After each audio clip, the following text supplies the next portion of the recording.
I knew something was wrong the moment she laughed. Not the kind of laugh she shared with me at home, soft, warm, familiar, but a sharp, glittering one I hadn't heard in years. The kind of laugh someone uses when they want to be noticed. When we walked into her high school reunion, I told myself I was imagining things. The music, the chatter, the stale smell of the gym-turned ballroom. It could make anyone uneasy.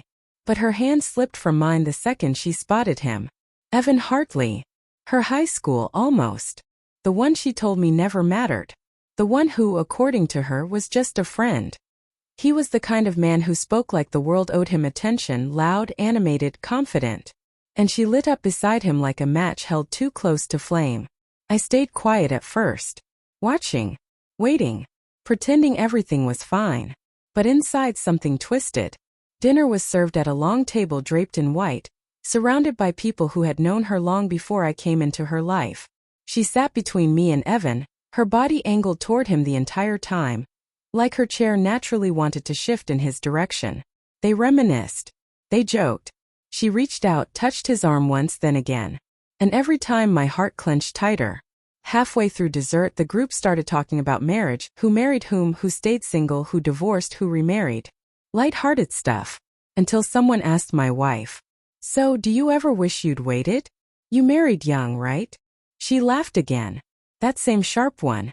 Then, with a shrug so casual it could have shattered me if dropped from a height, she said, Maybe I married too young." The whole table laughed.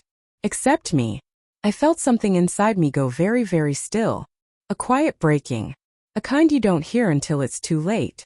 Evan smirked at her comment, eyes flicking toward me like he'd already won something I hadn't realized I was competing for. Someone nudged her playfully. "What does your husband think about that?" The table turned to me.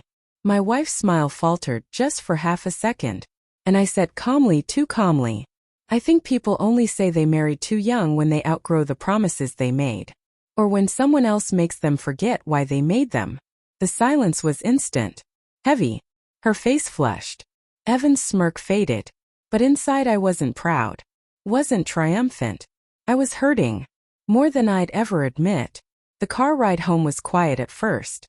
Then, "You embarrassed me," she snapped. I stared out the window. Did I? Or were you embarrassed because I noticed? "Noticed what?" she barked too quickly. "The way you leaned into him. The way you laughed. The way you looked at him like you used to look at me." She inhaled sharply. "It wasn't like that. It was exactly like that." She didn't respond. The silence between us felt deeper this time. Like we were no longer driving home together, but drifting apart mile by mile. That night, while she showered, her phone buzzed on the counter. Evan Hartley. I shouldn't have looked. I know. But after the reunion, after her words, I wasn't sure what I believed anymore. The first message made my stomach twist. Tonight reminded me of what we had. What we could have had. Then another. "If you ever decide you did marry too young, I'm here." Then, "I miss us." My throat tightened. But the worst part wasn't his messages. It was her reply. Earlier that evening. Sent while I stood beside her, clueless. "Sometimes I wonder what my life would have looked like if I'd chosen differently." Then, "We can talk soon." Not tonight. My hands shook. My chest felt hollow. I locked the phone and set it down before I collapsed under the weight of it. She came out of the shower humming. Humming. As if my world hadn't just cracked open. I didn't confront her then. I didn't have the strength. I crawled into bed beside her, staring at the ceiling, listening to her breathing, steady, peaceful, trusting, while mine was ragged and shaky. That was the night I realized something terrifying. Trust doesn't shatter loudly. It dissolves quietly, like sugar disappearing into water. The next morning, she found me packing a small suitcase. Her voice rose in panic. "What are you doing?" "I'm giving you space," I said evenly, "to figure out if you married too young, or if you just married the wrong person." Her eyes filled instantly. I didn't mean what I said at the reunion. I was nervous. People were teasing. It was stupid. "Please don't go." "But you told him," I whispered, "that you wondered what your life would be like if you'd chosen differently." Her knees buckled. She sat down hard on the edge of the bed. "You read my messages?" "I did," I said. "And now I can't unread them."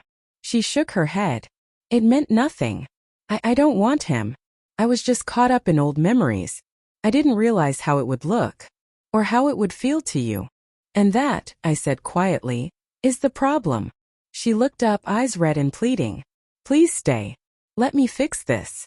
I'm not leaving forever, I said. But I'm not staying here pretending I'm enough for you when you're wondering if he would have been better. She reached for my hand. I stepped back. For the first time in 11 years of marriage, she broke. Not a dramatic sob, not desperate wailing. Just a single raw, painful sound of regret. But it wasn't enough. Figure out what you want, I said, picking up my suitcase. Not tomorrow. Not next week. Now. Before you break us beyond repair. She whispered my name through tears.